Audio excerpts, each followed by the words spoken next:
cybersecurity continues to get a lot of emphasis around town. It continues to grow in importance. And I would argue that in the past, we've been a reactive society. Something breaks, we fix it. And we've wound up with a bunch of Band-Aid approaches across our cybersecurity infrastructures.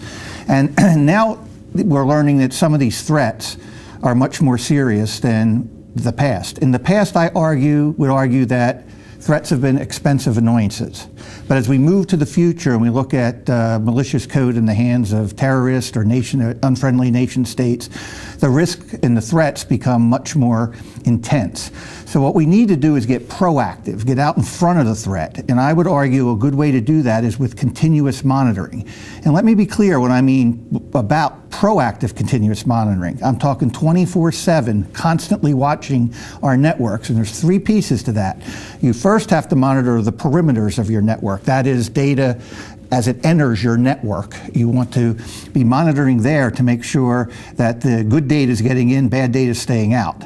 Then you have to monitor your data at rest, or the data that's in your systems already, sitting on your storage devices and so forth, to make sure it's not being manipulated.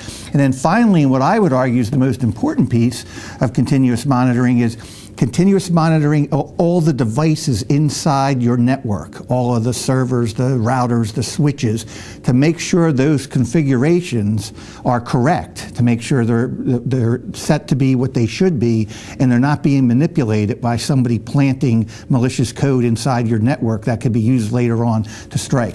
So to me, the whole key thing here is get proactive 24/7.